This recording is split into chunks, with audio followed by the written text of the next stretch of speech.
Marvellous. Oh, Well, look, this is your show, Julian. My show? Well, it's not my show, is it? Don't. The Julian Show. Just thank you for having me on. Really appreciate it. It's a delight to be here. You say it's a Julian show, but you know full well you're just gonna talk us through it. What you're saying is I need to be here to facilitate you to talk, or just touch your leg. Thank you. You're welcome. Yeah, I generally the guest talks more than the host, which is why I've agreed to come on your show. I see. That's how we're doing it. Okay. So if introductions. If for some reason if for some reason this suddenly throws my my viewing figures, or not my viewing figures, but my subscribers from my 545 down to 300, you'll know why. Yeah, that's right. Okay. Yeah, no, I think you're right. Introductions is probably the way to go. So so this is Julian. Yeah, hi everyone, and this is Spencer. I don't know him. We don't really know each other very well. It feels you guys will know about this when you meet someone and it feels like you've been friends for a long time, or you could be friends for a long time. We'll see. And this has been definitely one of those things. We've met once before. Twice before. How twice before? Quickly you forget. Yeah. Partying was such sweet sorrow, and we've decided to meet again. We met a couple months ago for Morgan Drive that I hosted up here in the Dales, which we were skeptical about. Yes. But we had a really good time. It was awesome. Do you know what? It really was good. And I like great people. People were really good. Great roads. Yeah. And just a wonderful time driving really beautiful cars in a really beautiful place. Yeah. I'm not a big fan of the Morgan Sports Car Club. Not because of them. I'm also not a fan of the Porsche Club or I don't know. Club drives. Yeah, it's not for me. I'd rather. I know is it an oxymoron what I'm going to say? I like the idea of meeting like-minded people and going for a drive with them, but I don't like the idea of us necessarily all having to be in the same type of car. I'm not going, oh, you're a Morgan lover and I'm a Morgan lover. That's not. It's differences that make these things interesting. Yeah, exactly. Which is why the two of us with two Morgans have got together to talk about Morgans.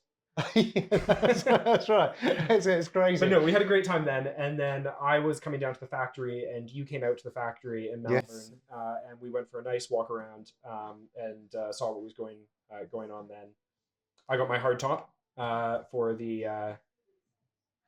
For the +4. Appreciate you biting your tongue on that one. Out of interest, why didn't you, when you spec'd your +4?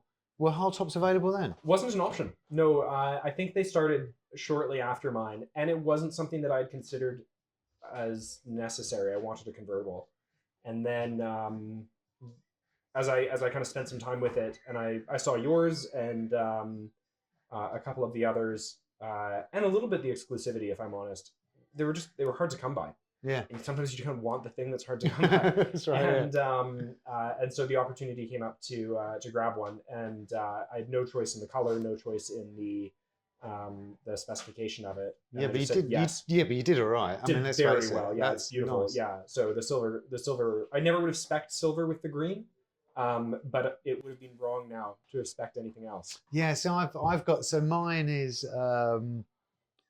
It's a Renault Silver, but it's matte. So it actually looks. I'm looking at it now out the window. It's just a bit white.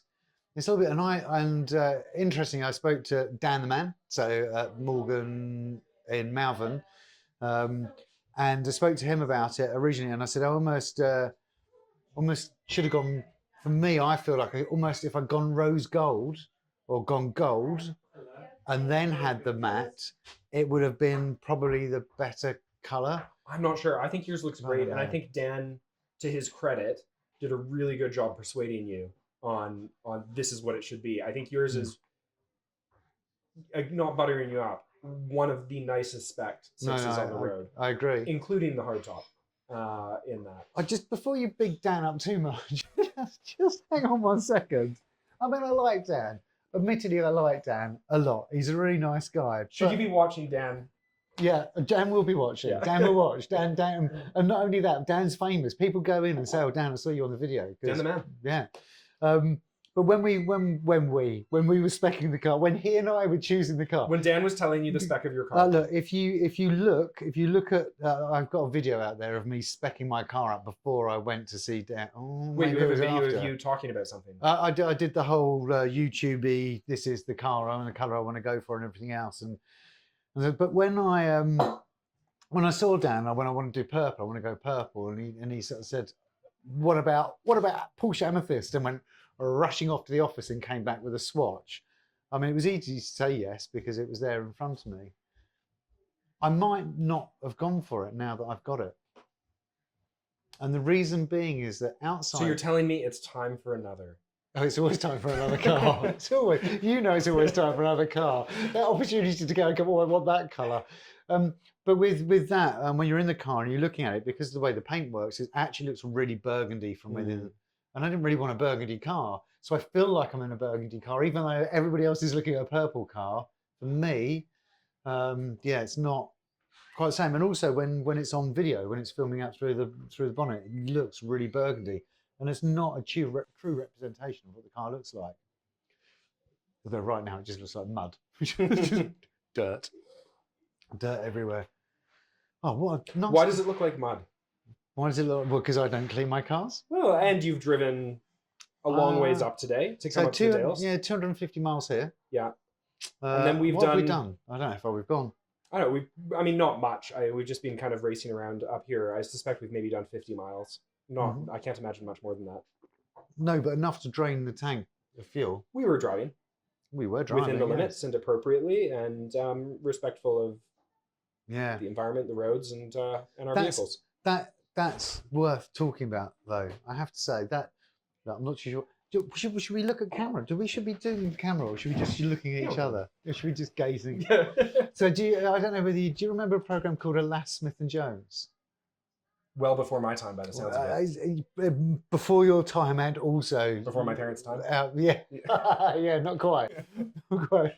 So go on, tell me about it. Yeah. Okay, so they used to do this bit where they're sat face to face, and everything was filmed side on, and they just spoke to each other like that. And all I could ever think of was I couldn't do that because I'd always be so conscious of my breath and be going, oh no, can't. I haven't eaten anything today, so yeah. Yes, no. Anyway, yes, back pieces to camera. Yeah, it's spirited. I do like coming up here though. It's that whole idea of you can drive the roads to almost their maximum capacity in terms of what's safe to do so, and you're still under the speed limit. You don't have to go, I'm going to stand at the speed limit. You go, I go as fast as I can, and you look down and you go, oh, I'm still safe. I'm still below, where it needs to be. Yeah, I think you need to be mindful of sheep, hikers, other cars. You need to know the roads as well. I mean, as you found today, there are certain lips and certain blind corners where you can get caught out. So it does help to know the roads and some of the harsher bumps. Yeah. But when you do, there's real pleasure in exploring familiar stretches of pavement. And there's some lovely roads up here, not generally in great condition. So you kind of navigate the road itself. How? When did you last go to Kent? Yeah, so a while. Worse than this? Oh God, the roads up here are great. Seriously. So there's a stretch of road up here which you if it was in Kent, it would now just be like the moon. And you've got a brand new stretch of tarmac that's been put in there, so it's obviously been falling away at the side. But when I came up here 2 months ago, there was nothing wrong with that road. Yeah. And now it's even better. We're lucky. A good council. Yeah, I think they're certainly doing things right. Yeah, definitely. But yeah, the roads up here are great. They won't, and this is an interesting thing, right? You've got a bunch of cars, and some higher performance cars than the 6. The roads up here aren't roads for all cars. My father-in-law has a 992. You've got a 992. Yeah. I don't think that the 992 is suitable up here. It's too wide. There's too much power. It gets that power to the road too effectively. Essentially, it's too good a car at all the things that a car needs to be good at. to be enjoyable up here. There's something about the Morgans that a sort of I want to call it a designed imperfection. Maybe it's just the kind of the history on wheels. Whatever it is, makes them work on these roads in ways that both highlight the character and the competence of the car and allow you to explore the fullness of the road in a way that in a higher performance car, I'm not sure you could. Yeah, I agree with that. I suppose there'll be cars that I would so you say the 992. I turn around and go, do you know what? You could have a 992 on these roads, but I would suggest it was a Dakar. Yeah. Only for the fact that not because its speed is less than the others, because let's face it, on the road the answer it'll be the to same. everything is A the Dakar. Dakar. That's right. Yeah. So I mean, yeah. Yeah, I think that goes, and there are certain performance cars I think work really well up here, new and old. I mean, obviously the Yaris GR I think is going to really good car. Yeah, I think here. a hot hatch. Yeah, or an old Subaru, or a that but I think Mitsubishi Lancer, that type of thing. I think this probably gets at where we're going to go with this conversation, which is cars that you have to drive. Yeah, not so. Cars that do the driving for you. Cars that you are still a key component in its ability to execute a path down the road. So do you think something like an MX-5 would be as much fun on the roads around here? Yeah, I think, well, maybe not as much fun for aesthetic reasons, but yeah, I think an MX-5, I mean, again, the answer to everything, if it's not Dakar, is probably Miata. But yeah, those up here will be great. I think smaller engines, a little bit more play on the road, a slightly smaller car, suits the character of a place like this, suits roads like this. And in reality, I think suits every road. I think this is one of the problems that a lot of manufacturers are running into is you can chase Nuremberg times, but when was the last time you went around the ring, Julian? Well, the Nürburgring. Yeah. You said Nuremberg first, didn't you? It's like, there's a face part. The historian. yeah. That's right. The historian in you is bringing out the intelligence stuff as opposed to everything else. When was the last time you went around? And how often will I go around it? I mean, I never will. I mean, it's just not something that interests me. I mean, I quite like to go to Spa because it's a Nürburgring is a. I don't know.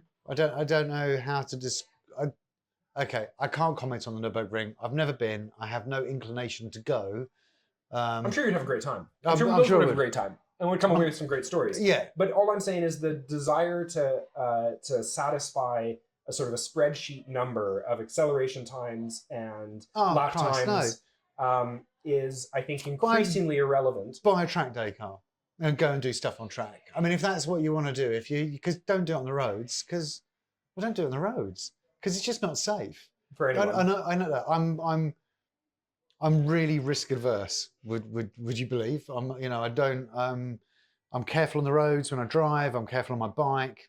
Although James will say every now and then that it's a bike. I think being risk averse and saying that you've got a bike. That's the oxymoron you were looking for. Yeah. So yeah, but there is. I don't see the point in. I'm not one for going as fast as I possibly can in the lanes. I'm not one for going as fast as the car can go on those roads. I'm not one for overtaking people every moment that they need overtaking to get past them so I can carry on doing what I'm doing. I'm as happy just to sit back and enjoy the cariness of the thing that I'm in. But I think I'm quite privileged in the cars that I've got. And I can do that in every car. I think there's every one of my cars, whether I'm going as quick as it can go, or just pooling, wafting, whatever it happens to be. I think they add a certain something to my journey, which is different from the drive itself. And I think all my cars do that. But the Morgan, it's got a big bucket of personality. Yeah. And when you buy one, it goes, see this big bucket? Boom, there it all is. You can have all of that whenever you like, all the time if you want to. And even if you want to do the rude stuff with your exhaust popping and banging, that big bucket of personality goes with the car everywhere it goes. And anyone who looks at it, you can go past them, and they're all going, oh, hello, Mr. Morgan. Hello, aren't you lovely? and actually you're being rude and obnoxious at that time. If I did that in, I don't know, in a Yaris GR with a amended exhaust and everything else, pop, pop, pop, pop, Disgusting. I mean, they'd be going, boy racer. Yeah. Yeah. Yeah. No, I mean, you're talking about character. What it is that gives a car character, and it's a really interesting thing I think for us to kind of unpick at some point. But whatever it is, the Morgan certainly has it in abundance. Yeah. Now, I mean, one of the things we were kind of setting out to do today was you've got the 6, you had a 4 before. Yep. You had a rough time with your 4, Yep. and it went back to Morgan. You got the 6 and you've really liked that. I got the 4, and I've had a great time with my 4. It was back for some work. I had a 6 for a month. Yeah. Got to live with a 6 up here for a month. So we both know both cars. Yes. And we both like our cars, and we Yeah. rib each other about which one of our cars Which is better. better. And part of us kind of sitting down and taking some time to do some filming was to kind of just hash that out for our sake. I've just got to tell you, okay, so Spencer here ended up posting some stuff on Instagram, okay, about his view of the +4 versus the +6. All right, and he's had a shed load of people make comments and say stuff.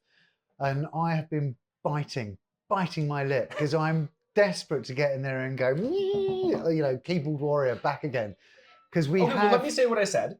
Let me summarize. Yeah. Look, I mean, and then give it out there. Me, I'm interested to hear. So yeah, you can check out my full kind of post on Instagram. But generally, my take after a month with the 6. That's Dale's +4. It doesn't really matter. Find it, don't find it. I don't really care. But generally my take after a month with the 6 was that it's a muscle car in British fancy dress, which is great. It's got the drama and the theater, the grunt, the stance. It's aggressive.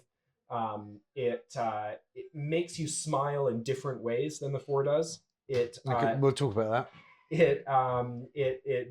The sound and the power are excessive for the weight of the vehicle, and there's a real violence to it in a fancy dress way. I'm thinking kind of James Bond, Daniel Craig James Bond, right? It's muscular in the tuxedo, and the 4 is different than that. But I think, and this is what I was getting myself in a bit of hot water with people about, that the 4, and the caveat here is that mine has the upgraded Nitron suspension, which Morgan fits now. You can order new, or you can have upgraded on the older CX cars. That I think mine is the better driver's car. I think that the taller sidewall on the tires give more play on the road, more feel on the road. I think the slightly smaller body. Did you have alloys on yours? No, mine's got the wire. No. On when you had the +6.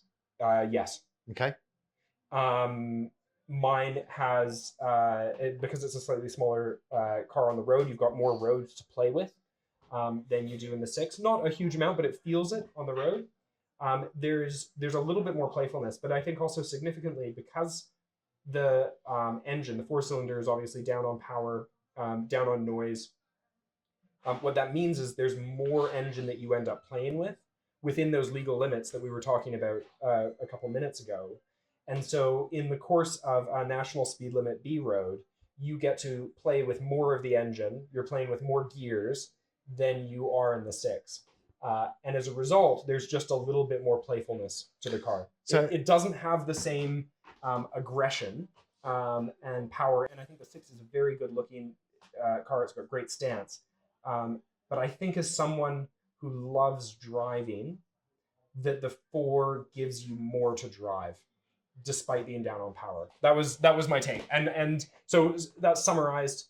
I've not heard you're still biting your tongue. My retort. You're still biting, but you needn't any longer. You needn't any longer. Okay, so the probably the thing that bothers me most about all of the stuff that Spencer just said is when at the very end when he goes, I think the Plus 4 is more of a driver's car.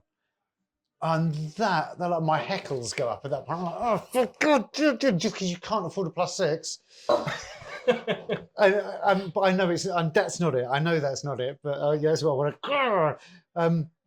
I don't disagree with you, but I don't fully agree with everything that you've said. And one of the things I want to ask you is how do you drive your gearbox? Are you flappy band? Your auto in your Plus 4, not So manual. I know where you're going with this, and I'm gonna jump ahead for you. The gear ratio calibration on the 6 is better for the car than it is. I don't know. That wasn't where I was going to go with it. But it is. Left in sport mode for the car to make its own decisions. The 6 is very, very well calibrated. Yes. And does it very nicely. The 4 feels a little bit like they've inherited the gear ratios from possibly one of the BMW cars. Yeah. And so it holds gears like a heavier car would need to hold gears. Yes. And so you do end up kind of having more play with the paddles. Yeah. Because if you don't, it does hold for a couple seconds longer and in circumstances where you might not want it to. Now that said, and I don't know this for sure, since I got it back from Malvern a month ago, I have not noticed that to be as much the case. Now there are two reasons that I thought that may have happened. First of all, they may have done some sort of upgrade with the or just kind of retune when they did the service. They didn't say anything about that, and I suspect they would have. So I suspect that's not it. Well, you say that they did the brakes recall for all the cars, and they didn't tell anybody they were redoing the coolant. It may have happened. Yeah, it may have happened. The other thing, which is fine. I don't know why they didn't turn around and say, "We're just going to do a fix, everybody. This is going to be okay." But don't worry about your the other rants thing anymore." is because the suspension is so much better now and has made such a difference to the performance of the car, it does drive differently, and it feels different on the road at higher speeds. And it's possible that I haven't noticed the issue as much because as a result of the suspension, it actually is feeling different on the road. Okay. And so the gears are holding more appropriate for a car of its kind of performance. Well, I don't know, but it is seeming a little bit better. But I agree. In the initial iteration, the 6 was a better calibrated gearbox. He talks as much as I do, and that wasn't the question, but I like the answer. No, actually, it was part of the question. Okay, so I want to infill a bit there because Spencer gave you some information which is absolutely correct. So the calibration of the gearboxes in the Plus 4 and the Plus 6 when they were originally launched were just based on the original calibration that was done for the Z8, Z4, Z4. Sorry. I don't know where I got that from. So same calibration as Z4, which meant that the Plus 6 in its auto mode was closer in weight with the extra 2 cylinders to the Z4, which meant the gear changes in those auto modes was much closer balanced because it's an inertia box. Yeah. So it's working off the weight of the car. That's interesting. So with the Plus 4, what I found when I test drove the original Plus 4, I test drove a manual and I test drove the auto. The problem with the auto wasn't at high speed, where it's working its way through. It's at the lower speeds around town where it's going, oh, do I need that gear? No, I need that gear. No, I don't need that gear. Do I need that gear? Because it's constantly just getting up because the car's so light. In the latter cars, they've recalibrated the gearboxes. So they might have recalibrated your gearbox. They've certainly have done it on all the new cars that are being sold. I never drove the Auto Plus 4 other than the test drive because I got the manual. The manual had such a long gear ratio as well that I barely ever got out of second gear.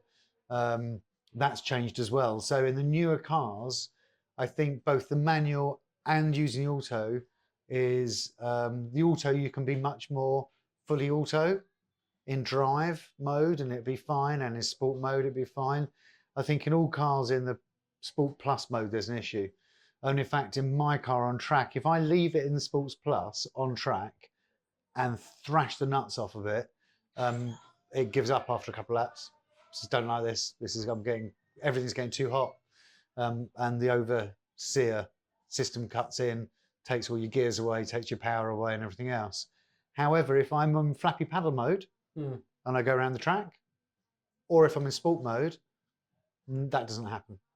So So do you drive in Sport Plus? I mean, what do you?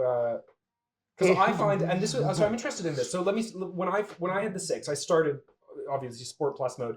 When I got mine, my 4, I did the Bister driving experience, the Morgan kind of driving. They're not offering it anymore. It was a fantastic experience though. And one of the things that I came away from that with was the car is really designed to be driven in sport mode. The regular drive mode is a sort of an emissions mode. It's designed for kind of emissions testing. Yeah. But sport mode is what it's kind of designed to be driven in. So I disagree with that.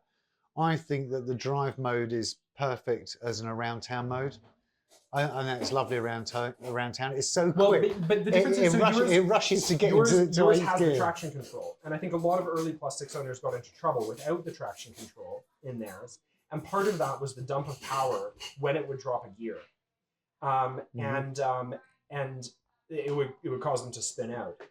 And my 4 doesn't have the traction control, which hasn't been as much of an issue because of the engine, the size of the engine and the way that it performs. It's not had the issues that the 6s have for people. But one of the things that I did find when I was using the 6 was that the natural characteristic of the engine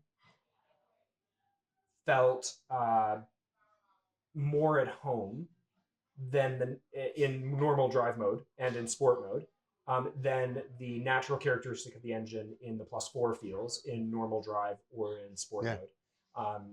The 6 felt like a more authentic engine. It was the pops and the bangs were less calibrated, less predictable. It felt like it was an engine that was doing the things an engine should do. Yeah. Where the 4 sometimes feels a little bit like it's generating theater for you. Yes. See, this is my take on the difference between the two cars. I really like my plus 4. I mean, I know I had a torrid time with it, whether it was just that particular car or whether it was just my timing might have all been completely wrong with the recall and everything else. So I may have just got a negative experience. But Morgan sorted me out. You know, they were very keen for me to continue to love them, which was handy because I wanted to keep loving them. But for me, the plus 4, I don't think it lacks any power. I think there's more than enough power for the UK roads and what you want to do with it. So I understand that. I like having the extra power because I track my car, and actually that extra power when you're on track, look, my mate is much faster than me around the corners and he's Caterham, just because he's a better driver than I am, you know, for starters. So I do like the fact that I've got a bit of extra power. So I can at least get away from him down the straight. It's also a great feeling. Just like, to get on the back. The 6 is a great feeling car. And that power is intoxicating when you're in it. It just feels, that grunt feels good. Yes, it does feel good. And there is this sort of primal rawness to it that just works. And you don't have quite the same thing in the 4. The 4, you can feel it spooling up. You can hear the turbos working. It's got a different character to it. Yeah. I'm not sure that different character is worse. Now, maybe all we're coming to is, different strokes for different folks. But there's getting back into the 4 after a month with the 6. I appreciated the 4 in a different way. I was glad Did to you miss get back any? into Did it. you miss anything? Did you miss the space in the 6? Yeah, there's a little bit more space. I'm a big guy, and I noticed that, but I didn't get a Morgan for the space. Now, in fairness, I did get a new Morgan because of the space. I fit. When I sit in a Mercedes AMG convertible, I don't fit. Yeah. Sit in an Audi R8 Spider, I don't fit. And the Morgan. I'm surprised that I can't get the roof down in either. The Mercedes was a real surprise and disappointment because I think those are beautiful cars. Yeah. But no, don't fit. I've got more space in a plus 4 than I do in a Mercedes AMG, which is a whale in comparison. Yeah, massive comparison. The convertible, different than the coupe, but no, I fit in the plus 4. Yeah, there's more space in the 6. I mean, I drove the 6 down to Malvern to drop it off, and I drove the 4 back up. My mum was with me; she came down in both. and we were more comfortable in the 4 on the way back up as a result of the suspension. I was aware that I had less space, but I wasn't less comfortable for it. It's not less comfortable. So I dropped my 6 in for a service. I say recently, it wasn't recently, it was back in the summer. I dropped in for its first, they do like a 3-month checkup and everything else, make sure everything's still tightened up and hasn't fallen off. And you should do that. It's a hand-built car, ultimately. See that as a benefit. Don't think, oh God, my car's got to go back already. Think, well, I mean, excellent. any Someone's opportunity to go back checking to it the out. factory as well is just Oh yeah, great. yeah. It's supposed to just have a wander a nice around. excuse to. Yeah, I think we might be quite privileged in what you and I are allowed to do at the factory compared to everybody else. No, I don't know about that. I think everyone's allowed to go on the tour. The factory is entirely kind of candid and open in terms of its. How are they doing stuff? Yeah. No, but we were given visitors passes and they went. I don't think no. See ya. I think anyone who, if you've taken your car in for service, they just give you the visitor pass, drive your car up, and then you wander your way back down to the. I'm not sure. I mean, I like the idea of being special. My mom tells me I am. Yeah. But, and I've told you you're special as well. Yeah, that's right. Yeah. And let's face it, I've got the qualifications to tell you. We're always saying you're special. Yeah, yeah, that's right. But I'm not sure they meant that in the same way. Do they always come with us? Do they always put you on that short bus when you go home? I got some one-on-one time. That's some nice. Special attention. But no, I'm not sure that we have been treated particularly specially. I think. I'm holding on to the fact that we have, and everybody else are just paupers and lesser people, and I'm special. Well, that's how I'm viewing it. See, it's interesting. So I want to go back to the size of the car and how it feels. So when I jumped in the car, I jumped into a +4 to come back. I went from my Comfort Plus seats to normal seats. I'm not sure my Comfort Plus seats are any more comfortable than normal seats. I can't really tell the difference. It's taken me ages to get the front bolster under my thighs to be. I feel like it's always got air in it. I'm always trying to get the air out, and I've now done 6,000 miles in that car, and it's just the seats are just starting to break in to be more comfortable. So I'm quite liking that, and the engine's loosened off as well. Anyway, there's nothing to do with the size of the in being inside it. But I just like the seats are very comfortable. I mean, I'm 6'6", and I'm not very flexible. I don't do any yoga. I don't exercise as much as I should. I don't do my stretches in the morning. My back is a problem. Genuinely and bizarrely, I have found that something about the seats in the 4 just unlocks my back in ways where when I'm having trouble with it, I can, if I do a drive down to Malvern, 4 hours, 3.5 hours in the car, I get out and it's like, I've been to the chiropractor. It genuinely, the seats are, I think, for me, they're very, very impressive. And I've just got the standard seats. I don't have the Comfort Plus. Yeah, so I can't remember what I had on the +4.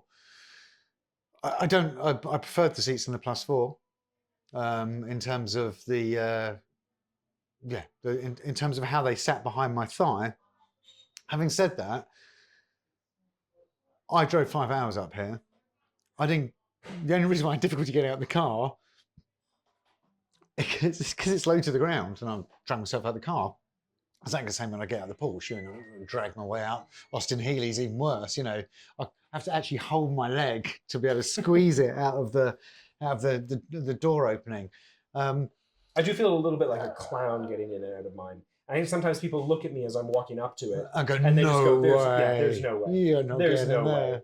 Yeah. But yeah, so I'd like because it's only it's how much bigger is it? 6 inches overall? Is it 3 inches either side? Which there's lots of jokes about what equates to 6 inches, but I find that little bit of extra space when I'm set up in my driving position, I feel like I've got the space that I need to be working the wheel in the way that I do when it was in the 4. I just felt that you're brushing your legs a little bit. Everything was a bit closer. But I think some of that comes back to what we were saying about character. If you want a comfortable driving car, with ample room for steering and all of that. There's lots of options out there. You've got other options out there. Yeah. There's something about the 4 that straddles this line between sports car and classic car. And the 6, I think, pushes the needle more towards sports car than it does classic car. And I think part of what makes the 4 so special is the way it manages to live in both worlds. It See, and I think that's the reason why it undermines it. That's interesting. So the reason why, I had an LM62 which couldn't be more classic because it harps back to the Le Mans win in '62, same colorways, everything else. Might have been an error on my part in terms of buying it. It wasn't necessarily what I wanted to do. I just thought I needed to get it because of the hardtop. Anyway, doesn't matter. All job done now. But with that car, and when I went to purchase it as well, I first of all went down to Brands Hatch Morgan. If anyone wants to go to Brands Hatch Morgan, Sarah down there, she will sort you out. She's absolutely awesome. And she will give you the sort of experience which is really, really personal and a real personal connection. But it feels like you're buying a classic car from them. And I've bought classic cars and I own classic cars, and I didn't want a classic car experience for the fact that I was about to drop the best part of how much the +4 was. And as I was doing that, what I didn't want was someone getting out an old lever arch folder and flicking through, and we were sat on chairs that I swear were in my dad's design agency back in the 80s in reception. And I just felt if I'm investing this level of money, I want you guys to have invested in yourselves, in your organization, and how you look and how you present yourselves, to give it back to me. Whether I don't know if I'd feel the same way now that I know Sarah, and now that I've spent some time with Brands Hatch Morgan, I don't think I would feel like that ordering through them now, but I can still understand why I felt like it before. And I think that undermines Morgan. If you're going to buy an older Morgan, you're buying a classic car. That's how I feel. And it fits in that category. If you are buying a 6 platform Morgan, well, let me ask you a question then. No, it's not a classic car. If you are going to buy a sports car, yes, why a Morgan for the money over the 911 or a top spec 718? Because I already owned one. Okay, so for someone who doesn't. See, because I think this is kind of what it comes to for me is I don't find the Porsches particularly compelling, partly because they're so accomplished. That's it. So if I want, but are they better sports cars? I have no doubt that if we were to have timed ourselves along the roads we drove today, yeah, that they would make it through those roads in better time. No, I disagree. I don't think they would. I don't think. Well, I think some of them would. I don't think. Okay, so I've got a 4S, so it's not a special 911. It's just your 4-wheel drive S. Yeah. It's not the GTS, but it's good enough. I mean, it looks after itself well enough. It is not as aggressively quick.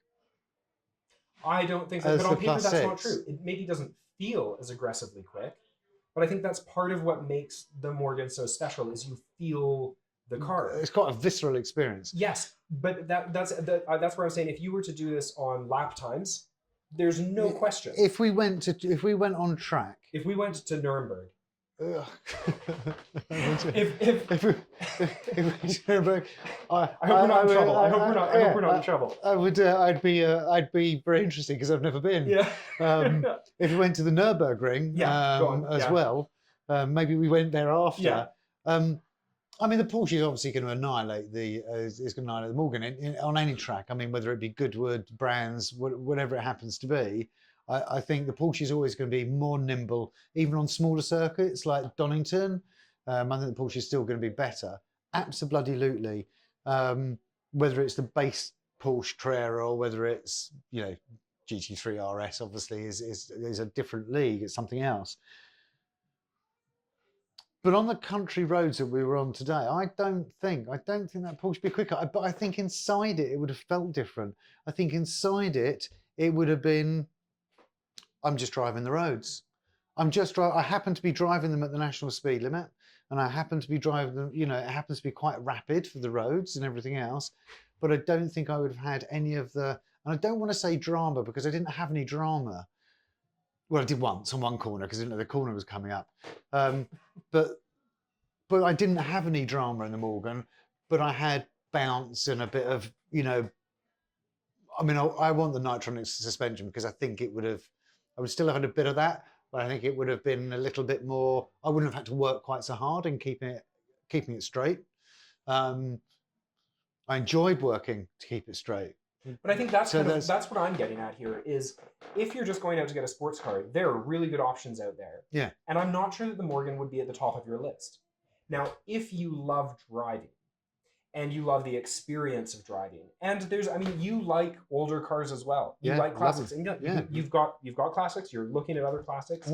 I don't have either the space or maybe the resources to be doing the same right now. But I think that's where the Morgan kind of has this niche where it does straddle both. You've got some of that classic car charm. You still have to drive it. You are collaborating with the car. It can't just do it for you. There is, and with the 4, I think I like that. I like some of the tightness. I like that elbow brush along the panel beside you. I like that your hand kind of move your legs a little bit to get your hands under the wheel as you're turning a corner. There's a feel to it that it delivers on power. It delivers on kind of the modern engine, the modern chassis, now the modern suspension. But it still has this tactility that I think the Porsche in the same condition lacks. I agree. I agree with that. Maybe we can just, for shorthand, say drama. That there's some theater to it. There's some drama to it. That an accomplished, honed, millimeter precision, German engineered sports car doesn't do because it's too good. It's just too good. I don't know. Have you driven a 718 Boxster? I've not driven the Boxster. I've driven a Cayman. And I haven't. I haven't driven either. I've driven the 911, the new 911s. They impress me. My takeaway when I drove it was, this is so impressive.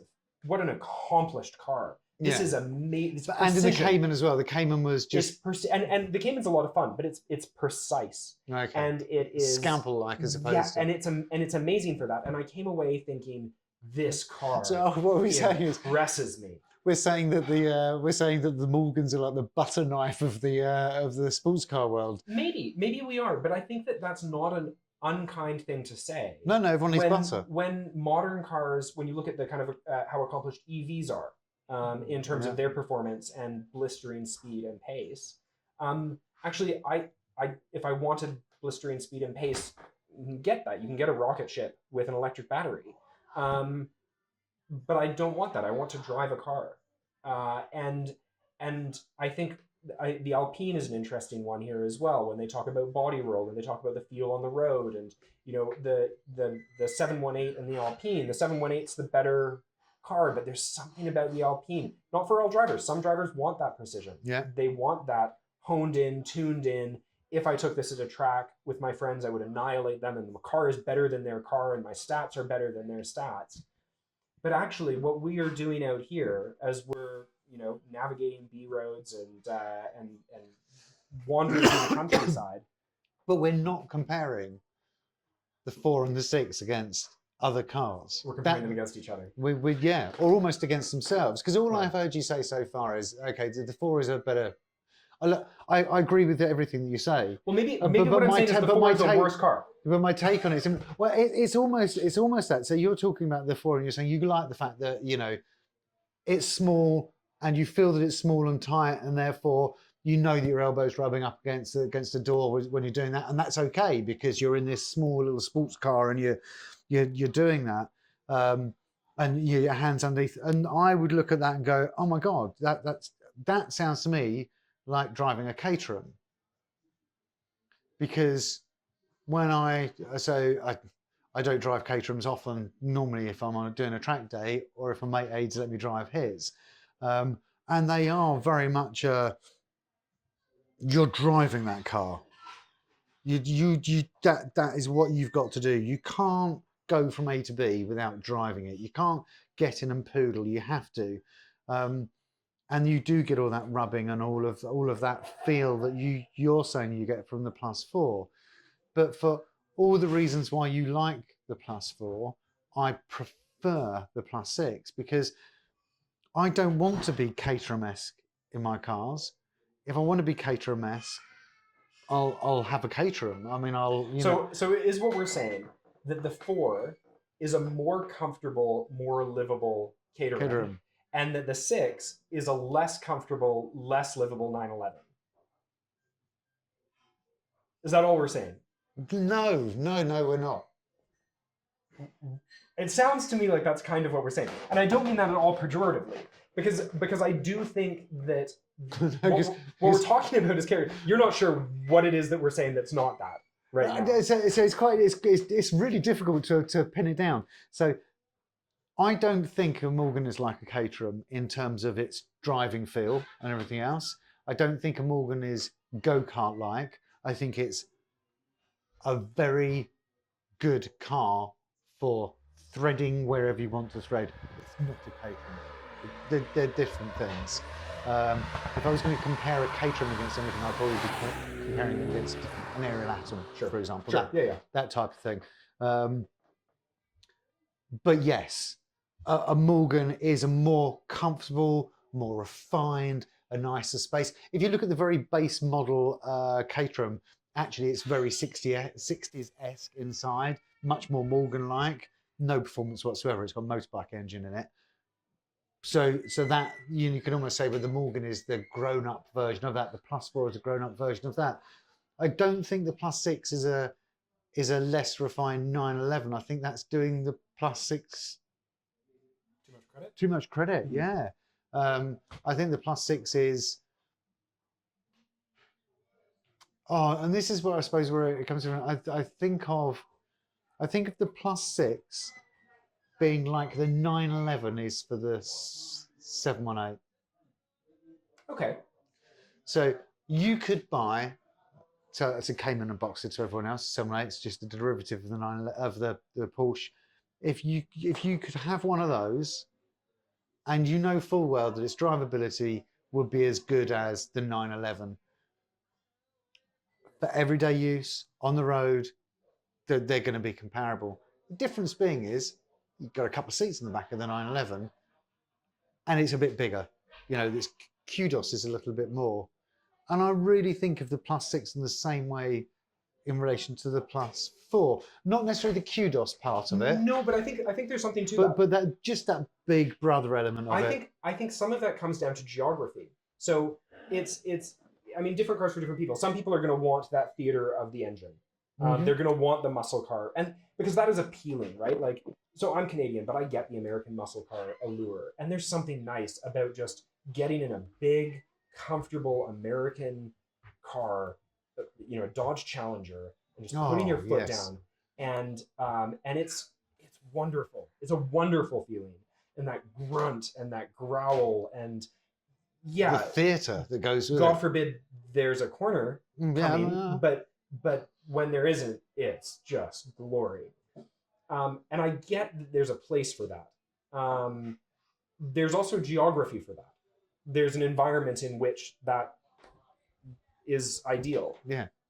If I were in Monaco, the 4 would seem like a really dinky car, where the 6 wouldn't. If you're doing a big long road trip through, you know, luxury hotels of Europe, yeah, the 6 is going to show up a little bit better. I think it's going to feel a little bit more suitable for that environment. I think maybe it would, but but this is where I would then come back and agree with you. I think most people wouldn't notice the difference between a 4 and a 6 from the outside. Yeah. No, maybe not. But I'm saying from your perspective, on the inside, you would feel the difference. Yes. The pleasure you would get out of that, you know, grunt and that growl and the stance, and maybe again this is different. I've not offered this as a kind of a word into our kind of salad here yet, but I wonder if there's maybe a little bit more adventure in the 4 than the 6. There's a little bit more. Uh, there's a little bit more piloting that comes into it, a little bit more frontier, um, a little bit more like an explorer in the 4. And the 6 is a little bit more established, a little bit more confident. It knows its environment, it's familiar with its spaces. There's something about the 4 that's maybe a little bit more. So what is the 4 Dr. Livingston, and the 6 is the modern day equivalent, and Ranulph Fiennes. I mean, I wouldn't mind either of those. Yeah, two awesome people. Yeah, I mean, but maybe I compared my mate to David Niven the other night. I mean, there's half of our listeners on the podcast. They won't even have a clue who David Niven is, but I did have that idea. But that's helpful because we are kind of parsing hairs. Yeah. Right. I mean, they're very similar vehicles. Yeah. This is it. But there is this nuanced difference between them. But the nuanced difference and how. And this is what I wanted to get around to. This is one of the reasons why I wanted to be able to talk to you about it, was that I think the difference between them in terms of their benefit and non-benefit has absolutely nothing to do with the car and everything to do with you and I. So the things that you love about your Plus 4 that make you feel that it's the better car, I have a small collection of things with the Plus 6 that make me feel it's the better car. But all of the things that we're saying about both cars are exactly the same. Yeah. It's just how we interpret them and how we live with them. In comparison to the 718s or the 911s we're talking about, the Plus 6 accomplishes all the things the Plus 4 does. Yes. It in comparison is all the things that I'm saying are wonderful about the Plus 4 are wonderful about the Plus 6. Yeah. When you compare it to its German rivals. So again, we are talking maybe difference of geography, maybe difference of kind of minor difference of preference and feel, and maybe just difference of what we've got. We like what we've got. We're looking to justify that. Yeah, looking to justify that. Yeah. Plus 6 is the driver's car. I mean, go and test drive both of them, and then tell us. Well, this is actually true. I mean, I would, if I hadn't been able to afford a 6, I would have gone for a 4. I wanted the 6 probably for the kudos. Maybe that was why it led me down that route. When I bought the 4 the first time round, I had the option of buying the 6 or the 4, but bloody Henry Catchpole, it was a great video. Yeah, essentially went, well, you might as well get the 4 because it's no different from the 6. I went, well, I'll get the 4. Yeah, I don't think he's right on that. Which there's no way he's going to watch this. So I don't think that that's true. There is a difference. You think that, but you know that Haggerty Media they're watching us. They're watching us. We're going to do great things. Their AI is watching us. Yeah. No, I love everything that Henry does, and love his approach to kind of cars. But I do think that actually the 4 and the 6 are different cars. I never considered a 6 when I was looking at them. For me, I knew it was going to be the 4. Yeah. Partly because it was the classic. It's the one with the history. It's the one with the kind of the legacy. And I, in the same way that, I don't know if you ever had this. I always wanted a classic Defender. Yes. But they're miserable to drive. Yes. My wife would never put up with one. No. I was so uncomfortable whenever I sat in one. Yeah. They're diabolical Yes. to own, but they're so appealing. And so I got a Grenadier because it's that, but livable. Yeah. And it satisfies that little boy itch that I had to have a Defender, a real Defender, but just couldn't quite get away with for the practical reasons. And I feel like in a way the CX platform Morgans that we have are the same in comparison to the older ones. I had no interest. I loved the old ones were beautiful, but I never would have got one. I had no interest in living with one. I had no interest in driving one. No. They weren't drivers' cars. But when the new one came out, if you take that package, if you take that history, if you take that design, and you make it something that I can both live with and enjoy, yeah, that's a winning recipe. And I think in terms of that, maybe all we're talking about is the difference of how much salt you add to a meal with the recipe.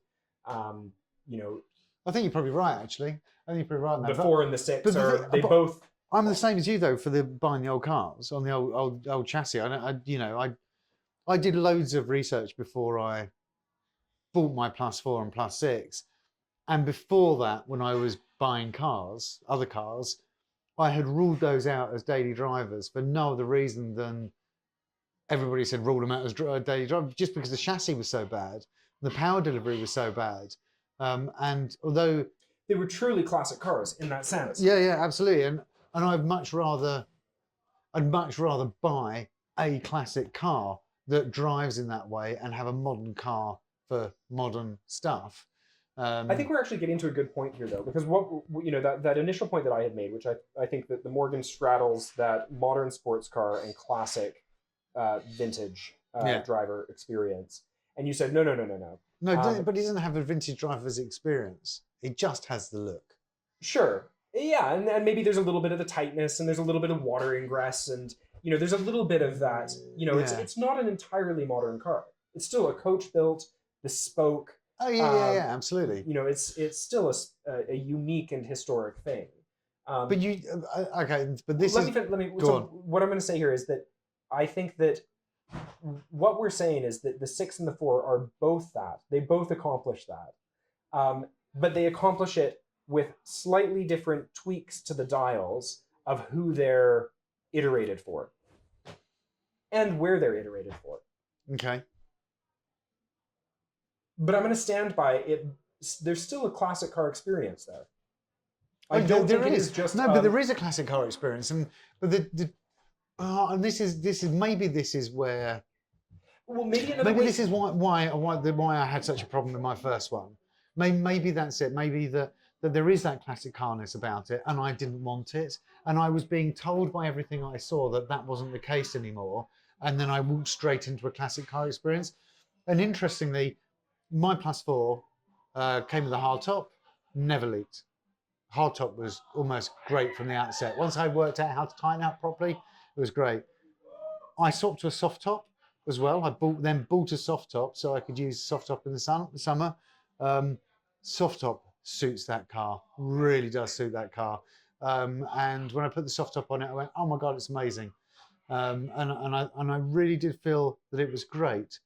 What I couldn't accept from my Plus 4 was the classic car elements that you're talking about. What do you think I'm talking about? Because I think you think I'm talking about something else here.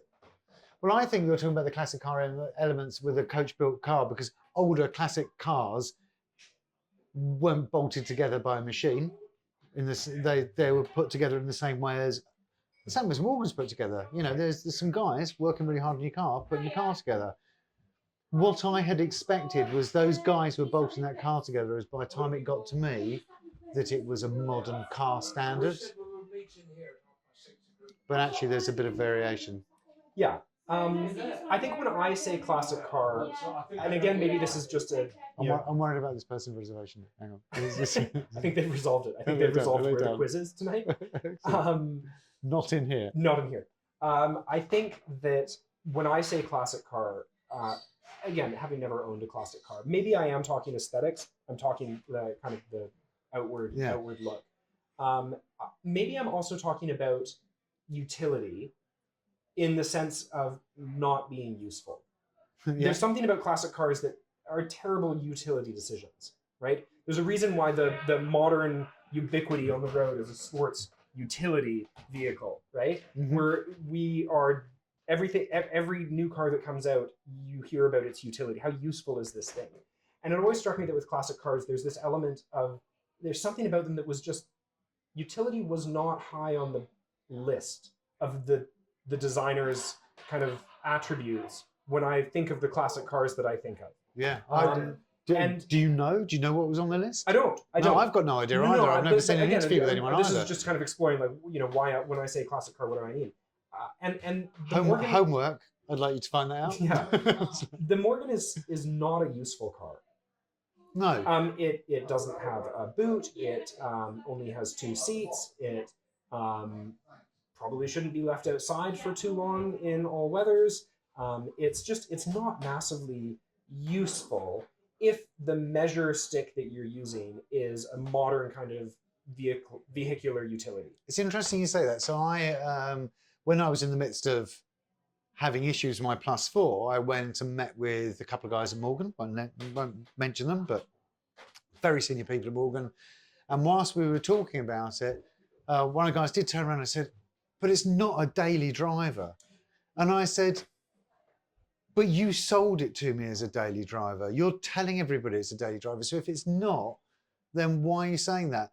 And the thing is, though, I disagree with him. That's right. Because actually, I know lots of people who use them as a daily driver. Yeah. And I pretty much use mine as a daily driver. And the only time that I don't is when actually I've got another car that's more suited to be the daily driver. Yeah. So on that occasion, so I disagree, but they're already sort of saying it could have problems if you do that all the time. And I that was my biggest problem with them. I can't speak to that. That's not been my But experience. when I bought, yeah, exactly. But when I bought the Plus 6, if I had gone straight to this Plus 6, I wouldn't have had a single one of those conversations with them, because that car has been, I'm not going to say bulletproof just in case it, everything falls apart on the way home, but it's been everything I wanted it to be and more. Yeah. And this is when I say utility, what I mean is in terms of all of those useful attributes. These are, in my view, they have the classic look. The driving characteristics are not 911, 718. I don't entirely know how to talk about that if you're not going to talk about modern sports car performance and feel. No, I mean, yes, very fast and very capable, and we can look at recent reviews that compare it against the Lotus, and impressive outcomes there. But there's something about them that's just a little bit more classic, and I think it goes beyond just the aesthetics. And I think what that gets into is character. It gets into there's something that's different, that's special about these, that turn a normal sporting drive into more of an adventure, into more of a journey.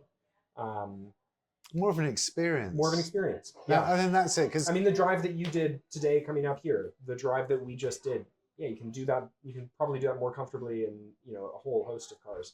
I don't know. Yes, you can. I mean, maybe. You can. Obviously, you can. But then again, there is no. But I wouldn't. No, exactly. And there is no better place. So when coming up today, okay, so I've got the Sennheiser stereo system in that car. If you're speccing a Morgan, you need to have it because you'll need it for your residual values on the car. But actually, do you need it? No, you don't. Get a Bluetooth speaker, stick it by your feet or in the back of the car, because that is going to be as good. But whilst I'm on my way up, I ended up putting my headphones in, noise cancelling headphones.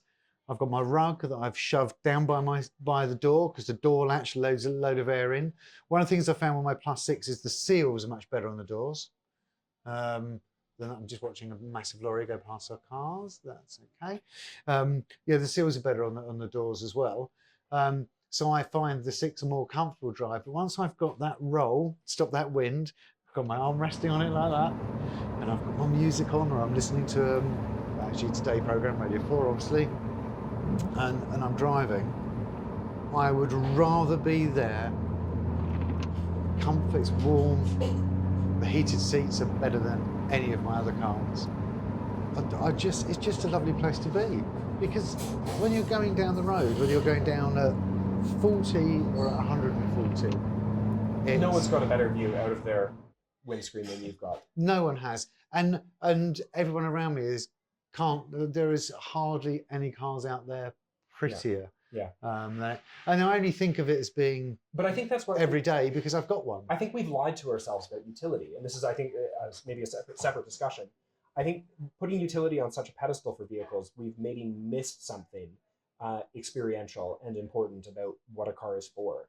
And I think one of the things that Morgans do when you get into them and you do those drives and you treat them like daily drivers is you just live more with them. Yeah. There's more life. Yeah. You tuck the blanket down along your side, and you wipe the window down, and you push it forward, and you kind of crick your head out to try, and then you reach around and you turn the mirror up the front. visibility in it is just unbelievably bad. But I wouldn't change it for something else. I never drive around up here and think, I wish I was in an Aston Martin. I wish I was in a Mercedes. I never think that. I You look out over those louvers, you look out over that bonnet, you look at your dash, you've got your hands on the wheel. I don't want something else. I don't think you should have anything else up here either. I'm following you today. I have to say, so we've done a load of filming today, which is probably bits of it are going to be over the top of this. But following you today and watching your car pull away and scoot so flat with that suspension kit on it. It was just watching it drift around the corners and then drop way down the slopes and back. It looked like it had been stitched into the countryside. That was all one scene, and that's how it should look. Yeah. I can't, it just, yeah. See, that suits. And do you know what else would And have it feels suited? like that from the And inside. a Defender as well would have looked, Yeah. would have looked the same. And by the same token, the Grenadier would look similar in terms of that sense of feeling. Yeah. Should we get some dinner and come I back to think this after? Yeah, let's get some dinner. Okay, so we're going to hold it here. Actually, I think we should wrap this, and if we do another one, we should be a different subject. Yeah. Move on to something else. So Well, if that's the case, we come to a conclusion. because we're an hour. Well, yeah, let's do it. We're an hour into this, so let's reach a conclusion. Who's right? So I was thinking about this on the drive back. We did our shooting, and I watched you, and you watched me, and we kind of chased each other along the roads for a bit. And then on the way back, I just said, hey, let's just have some quiet and kind of, settle our thoughts, see what we kind of come to. And you like the 6 more. I kind of came back, and as we were filling up the cars and then coming back here, I just thought, we're really lucky. These are beautiful cars. They're great driving cars. We're just this is a beautiful area. We're really fortunate to be out in here. I don't know if I care anymore. That's kind of what I came to. 4, 6, I just, driving back, I was having a great time driving. I was having a great time seeing you in the mirror, losing you and waiting for you to catch up. And Sorry, waiting for me to catch up. Waiting for you to catch up. Oh, well, because I was going so slow. Yeah. Well, no, it's just differences in the cars. It's just different. But I just thought, okay. He disappeared. I waited for someone to go by, and when I went to try and find him, there was a fork in the road. And could I see the car? It's the new suspension. Either way, it just gone. And driver skill.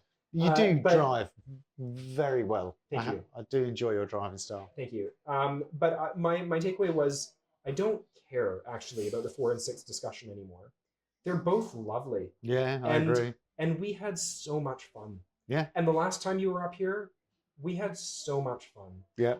And I think if someone is thinking, should I get the 4? Should I get the 6? I don't think you can go wrong. No, you just drive both to see what you like. Pick one. Yeah. You pay your money and make your choice. But you're not going to go wrong with one of them. No. I think the most difficult thing would be is if you decided to go with the 4 over the 6, which is fine. I think the difficult part you'd have then is going, oh, do I have the manual or do I have the automatic? Because have you driven the manual? Separate discussion. Let's table that. Yeah, that would be your next thing. Christ, yeah, I just moved it on. Sorry, you were wrapping up and I opened up a whole new can of worms. We will order food. We're about to order very, food. very shortly. If you're going to carry me, I just need to ask if you can go upstairs, just because I need to sell these tables, and I can't really We've been going on longer than we should have. We're going to gonna finish in wrap up. 2 seconds. Sorry, No, that's fine. No, that's all right. That's a good cue for us. Yes. So yeah, my take is 4, 6. Actually, at the end of an hour and whatever this has been, I don't care. No. Your car is great. I love the 6. My car is great. I love the 4. If someone's watching this and thinking, this is going to solve the issue for me, it's not. You need to go drive one, pick one. It doesn't matter. You're not going to go wrong. Yeah, I agree. And for me to add anything to that, nada. That is absolutely it. One, drop us a line, come up in here, go for a drive. Come drive with us. Yeah. Well, and it's just they're wonderful things. Yeah. We're really lucky. Absolutely. A very privileged place to be. Anyway, thank you very much for watching. I hope you've enjoyed this. as much as we've enjoyed it. Definitely. Yeah, cool.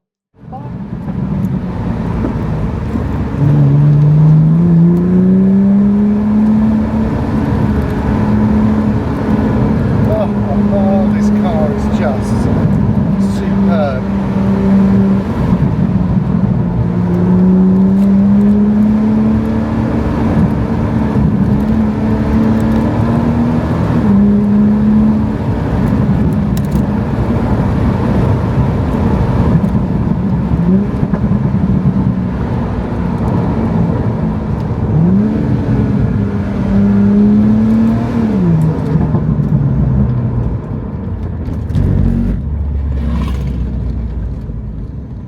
Yeah, let's give him a second. I'll ahead here. Do you like my crap gear change in the middle then? Didn't notice.